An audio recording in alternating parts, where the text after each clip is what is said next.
Bureaucracy of India is corrupt. Corruption start कहाँ से होता है? यूपीएससी रिजल्ट के पहले वाले दिन से करप्शन स्टार्ट होता है। कैसे? यूपीएससी का रिजल्ट आता है हर साल। उस दिन जितने कोचिंग इंस्टीट्यूट्स हैं हमारे देश के, वो सारे के सारे उनके पास पैसे लेके पहुंच जाते हैं कि आपका फोटो यूज करना, आपका नाम यूज करना है। पहले दिन उनके पास पैसे पहुंचने स्टार्ट हो जाते हैं। अमित किल्होर एक यूपीएससी टीचर और कंटेंट क्रिएटर, आज उन्होंने शेयर की यूपीएससी और आईएएस सिस्टम की वो अनटोल्ड रियलिटी जो आप सबका जानना बहुत इंपॉर्टेंट है। तो एक आईएएस को निकाल क्यों नहीं सकते? The cage is so strong, even a god can not remove an IAS. तुमसे सबके सब बड़े बड़े लोग आके मिल रहे हैं। The MLAs are meeting you, the MPs are meeting you. तुम कहीं पे जा रहे हो, ट्रैफिक पुलिस वाले को सलाम कर रहे हैं, तुम्हारे पीछे गाड़ियां चली हुई हैं। You are elite, you are different, you are something else. ये बाकी सब तुम्हारे नीचे हैं। Where do they keep all this cash? इनको पता है यहाँ हाईवे निकलने वाला है। अभी भोपाल में यार 50 आईएएस थे। 50 आईएएस ने कॉमन लैंड खरीद ली 5.5 करोड़, ठीक है। उसके बाद वहां से निकाल दिया उन्होंने, हाईवे का प्रोजेक्ट पास कर दिया। 2.5 साल के अंदर अंदर वो 65 करोड़ की होगी। राजस्थान में पानी के लिए प्रोजेक्ट था, कुएं बनाने थे उनको बहुत सारे। 100 करोड़ रुपए सैंक्शन हुए, 100 के 100 करोड़ रुपए डकार गए, एक भी कुआं नहीं बना। जेमिनी से निकाल के फोटो लगा दिए। इतनी टफ एग्जाम, इतना रिजिड, उसमें कोई डॉक्यूमेंट फर्जी डाल दिए। यूपीएससी में डॉक्यूमेंट बहुत सारे फर्जी आते हैं। फिजिकल हैंडीकैप के तो बहुत ही फेक है। इंडिया सबसे डिफिकल्ट कंट्री है वर्ल्ड में। क्यों difficult country? In the sense कि बाकी सारे के सारे कंट्री ना होमोनाइज्ड है। The idea of the nation is already built into it. एक देश है, एक ही आइडेंटिटी है, हाँ। एक ही तरीके से सोचते एक ही तरह कल्चर भी सेम है। इंडिया में 500 आइडेंटिटीज हैं, 500 लैंग्वेजेस हैं, 50 रिलीजन है। गवर्नमेंट से जो अनाउंसमेंट हुई 1 लाख रुपए की, पहुंचते पहुंचते गरीब इंसान है जिसको 1 लाख रुपए मिलने चाहिए अपना घर बनाने के लिए, उस तक कितने पहुंचेंगे?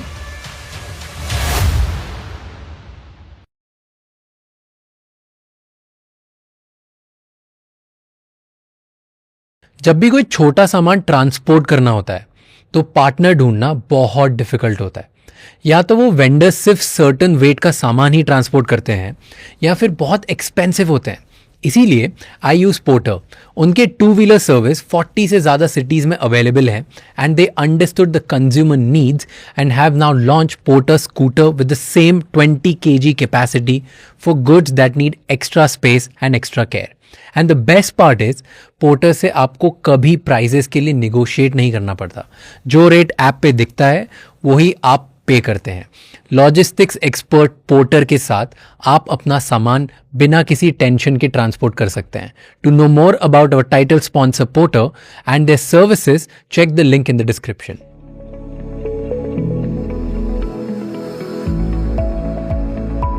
आपने ब्रीफिंग में बोला कि IAS steel frame of India नहीं है, steel cage of India. Why? हमारे देश के जो पहले गृह मंत्री थे वल्लभ भाई पटेल जी, उन्होंने जब ब्रिटिशर्स जा रहे थे तो उन्होंने कहा कि we'll keep the civil services, क्योंकि अंग्रेजों ने बना रखी थी। तो उन्होंने कहा कि this is the steel frame of India, ये मुझे इसलिए चाहिए। 70 साल के बाद मैं कह रहा हूँ कि IAS, the bureaucracy, the IPS, they are the steel cage of India. India has been kept trapped due to these IAS and IPS. ये ब्यूरोक्रेसी ने इंडिया को ट्रैप करके रखा हुआ है। इंडिया जो वो सोने की चिड़िया थी, वो जो सोने की चिड़िया वापस उड़ नहीं पाई। क्यों? क्योंकि इसी स्टील केज के अंदर वो रह गई पिछले 70 सालों में। व्हाई डू यू से सो? क्यों बोलते हो? It's a system, the bureaucratic system that has been created step by step. Step by step. देखियो, अंग्रेज जो थे जब हमारे देश में राज कर रहे थे तो उनको रिसोर्सेज को एक्सट्रैक्ट करना था और जो इंफॉर्मेशन है उसको जनता से शील्ड करना था, और तीसरा जनता को कंट्रोल करना था, ठीक है, ताकि कभी दोबारा से 1857 का रिवोल्ट ना हो सके। उनके दिमाग की उपज थी एक आईएएस और एक आईपीएस। आईएएस का काम है कि भाई साहब जमीन को, लैंड को कंट्रोल करो, लैंड सारी मेरे पास होनी चाहिए, रेवेन्यू को कंट्रोल करो, सारे के सारे फॉरेस्ट को मैं कंट्रोल करूंगा, ठीक है। और आईपीएस का ये काम है कि जो भी आदमी ज्यादा उद्दंड मचाए, 1857 का रिवोल्ट दोबारा नहीं होना चाहिए, उसको मैं कंट्रोल करूंगा। प्रोटेस्ट नहीं होने चाहिए देश के अंदर किसी प्रकार के, लॉ एंड ऑर्डर मेंटेन करने के लिए। इसी सिस्टम को हमने अपना लिया। हम आज़ाद हो गए 1947 में, लेकिन ये वाला जो स्टील केज है ये एग्जैक्टली वैसा का वैसा रह गया। इसी केज ने तो इंडिया को स्लेव बनाया था। ब्रिटिशर्स ने एनस्लेव कर लिया इंडिया को। भाई कहाँ से, किस में एनस्लेव किया था? यही तो पिंजरा था आईएएस और आईपीएस का, इसके द्वारा, इसी सिस्टम के लिए। सो दे क्रिएटेड दैट सिस्टम। उन्होंने बनाया उसको इस प्रकार से। वो जो लीगल सिस्टम इंडिया का जो है और वो जो आईएएस और आईपीएस की जो ब्यूरोक्रेसी है, उसी को तो एनस्लेवमेंट कहते हैं। व्हेन यू हियर कि ब्रिटिशर्स एनस्लेव्ड इंडिया, तो क्या मतलब है? 1 लाख ब्रिटिशर्स थे वो, इंडिया की 25 करोड़ पॉपुलेशन थी उस समय, कौन क्या मतलब कोड़े थोड़ी ना मार रहे थे। ये सिस्टम्स के द्वारा इंडिया को as a civilization, as a country, as a system enslave किया गया था। Now at that time Vallabhbhai Patel जी कहते हैं कि यार ये ना फ्रेम है, यही तो स्टील फ्रेम है हमारे देश का, इसने हमारे देश को होल्ड करके रखा हुआ है। यस, बिल्कुल सही है, देश को यूनिटी को होल्ड इसी ने करके रखा है। लेकिन 1947 के बाद जो इनका काम था इन्होंने वो नहीं किया। ये वही काम करते रहे जो इनका पहले काम था, ये स्टील केज का ही काम करते रहे, फ्रेम का काम नहीं किया। फ्रेम का काम होता है कि to hold everything together and let everybody fly, सबको उड़ने दो। केज का काम होता है कि सबको यहीं पे पकड़े रहो जहां पे है, जैसा भी सिस्टम है, which is what they have done and they have been very successful to do it. तो आपने इतना बड़ा स्टेटमेंट दिया, आपने बोला कि ये स्टील केज है, ये दबा के रख रही है, ये हमारी जो सोने की चिड़िया इसको वापस उड़ने नहीं दे रही है, राइट?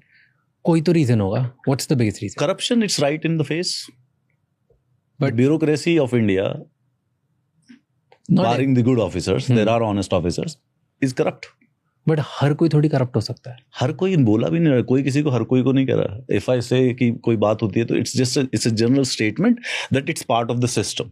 कि ज़्यादा मेजॉरिटी अगर दोनों को साथ में रखोगे तो ज़्यादा करप्ट लोगों की संख्या है कि नॉन करप्ट लोगों की संख्या है। और करप्ट का मतलब नहीं है गलत काम करना। देखो करप्शन जब वर्ड बोलते हैं ना तो everybody will like is something wrong, is this a moral problem. नहीं नहीं, वो सही काम करने के पैसे ले रहे हैं, अंडरस्टैंड दैट।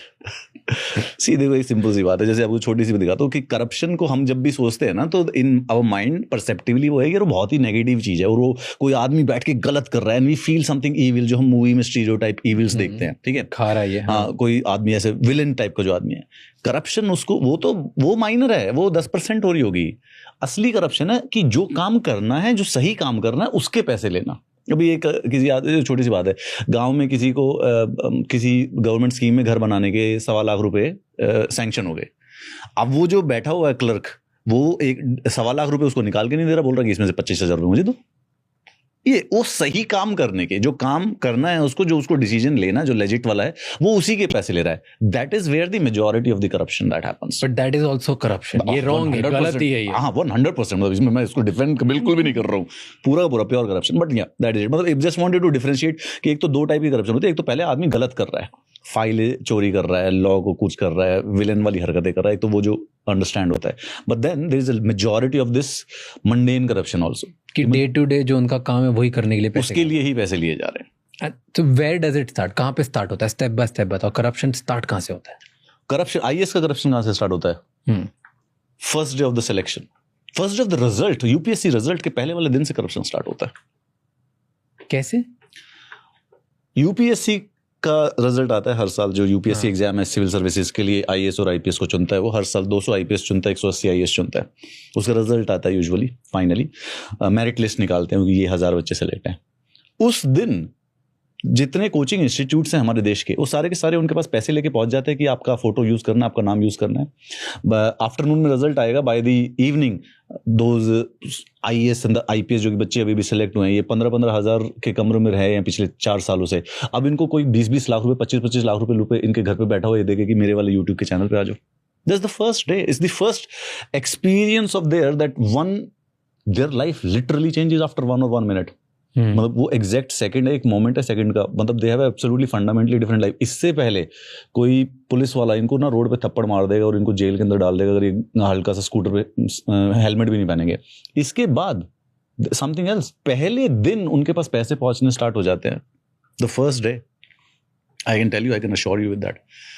तो सब बिकते हैं, सारे रैंकर्स बिक जाएंगे सारे। फर्स्ट ऑफ ऑल तो किसी भी रैंकर को ये मॉरल इशू ही नहीं लगता। क्यों नहीं लगता? वो कोई आपको 5 लाख रुपए लेके आ गया, 10 लाख रुपए लेके आ गया, फोटो लगानी है, ठीक है, उसके यूट्यूब चैनल पे चले जाना है, पॉडकास्ट पे चले जाना है किसी के, वो थोड़ा ऐसे ही दिखा देगा कि आप मेरे से ये पढ़े थे, वो पढ़े थे, टेस्ट सीरीज पढ़े थे। किसी को लग ही नहीं रहा ये बहुत बड़ा मॉरल इशू है। और बस मैंने मेहनत करी है, उस मेहनत के पैसे मिल रहे हैं। मेहनत के पैसे मिल रहे हैं। देखो ये बच्चा जो आईएएस वाला है, ये पहले ही अपनी पूरा यूथ बर्बाद कर चुका है, ठीक है। इसके जो सारे के सारे दोस्त है वो सेटल्ड लाइफ में कुछ कर रहे हैं, they have a family, some of them are doing work, some of them are struggling also. तो जब ये 5-6 साल के बाद जब इसके पास ये आया तो इसको ये गलत ही नहीं लग रहा ना अगेन। सो करप्शन रिजल्ट वाले दिन से स्टार्ट हो जाता है भाई, क्योंकि उसी दिन आपको कोचिंग इंस्टीट्यूट आपके घर पहुंच जाते हैं पैसे लेके। कि आप हमारे साथ आ जाइए, हमारा भी वो will become our ranker also. और ये करप्शन नहीं लगता, क्योंकि क्यों नहीं लगता? I am not able to understand. Just because पैसे आ गए? नहीं, just because it is acceptable to everyone. अच्छा, सब कर रहे हैं तो मान लिया। सब कर, everybody is doing it, so if everybody is doing it तो फिर तो गलत हो ही नहीं सकता ना। मतलब Okay. गलत तो वही चीज होती है जो कम लोग करते हैं। और यहाँ पे पकड़ा भी नहीं गए। इसमें कोई मॉरल इशू भी नहीं है, it's not a systematic problem. तो ये थोड़ा आपने अपना मॉरल कंपास शिफ्ट कर लिया। देखो हल्का सा हुआ है ना, बिल्कुल 1 डिग्री हुआ पहले दिन, बट यहाँ से स्टार्ट हो गया। This is where they start. फिर और ये तो जो अच्छे स्टूडेंट है, right, the good one who are morally upright, वो भी कर लेते हैं, क्योंकि इनको भी उसमें गलती नहीं लग रही। They are also not realising कि अगर तुमने एक बार किसी से पैसे ले ही लिए तो इट्स लाइक इट्स जस्ट अब तो बस मैटर ऑफ टाइम है।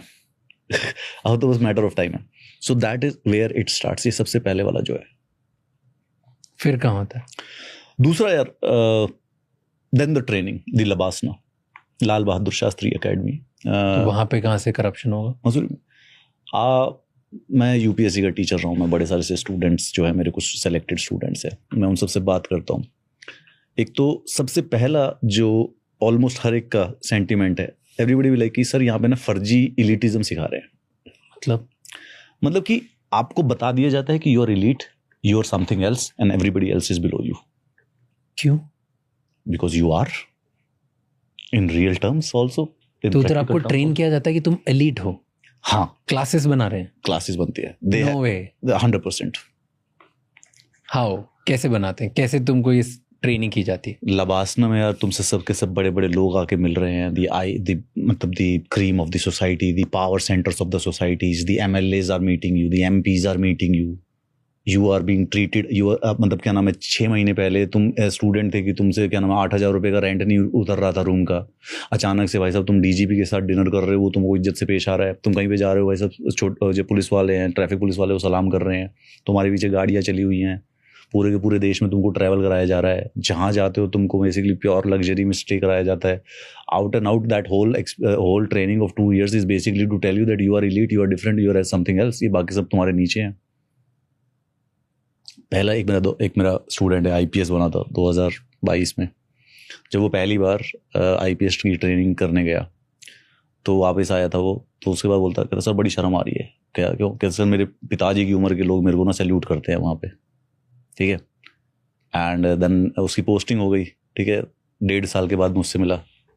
ही वॉज जस्ट लाइक कि this is so ordinary and normal, because it's not like he learned it just by experience or he got used to it. This is what is taught in that system, that they are elite. कि तुम्हें सिखाया जाता है। Police station में जाते हैं और ऐसे लाइक फील्ड ट्रिप्स के लिए, like to part of the training है उनके लिए। हर गवर्नमेंट ऑफिसर इमीडिएटली, यार वो अभी बच्चे हैं और ट्रेनर हैं, वो नहीं आई है सभी, अभी IPS नहीं है वो, but they are being treated कि दिस इज इट। उनको तो उस जिले में पोस्ट भी नहीं होना, उस राज्य में वो जिंदगी में पोस्ट नहीं होना, लेकिन फिर भी वो वहां पे पुलिस स्टेशन में या किसी पंचायत ऑफिस में जाएंगे तो इस प्रकार से ट्रीटमेंट होती है कि राजा साहब आए। इससे क्या होता है? ये जब अब आपको ऐसे सिखाते हैं कि तुम राजा ही हो और तुम राजा ही बनना सिखाते हैं। इलिटिज्म से पता चल जाता है कि भाई अब मैं डिफरेंट हूँ। सो जैसे जैसे आप इलीट होते जाओगे, जैसे जैसे आप किंग की परसेप्शन, किंग की उसके रेंज में आते जाओगे, तो फिर इसका मतलब जो भी तुम करोगे वो सही है, तो इससे तुम्हें करप्शन गलत लगना बंद हो जाएगा। I didn't get it. एक मैं या king can do no wrong. Okay, ठीक है, king can do no wrong. तो आपको सिखाया जाता है तुम राजा और राजा गलत चीज नहीं कर सकता, तो तुम करते हो। मैंने जितने भी लोगों से बात की है जो करप्शन है, none of the corrupt people feel they are doing wrong. कभी कभी हमें ऐसा लगता है कि they are doing morally wrong things. Do they know that they are doing morally wrong things, और is it making them guilty? It is not. वो तो हक का पैसा है। They don't even feel कि it is wrong.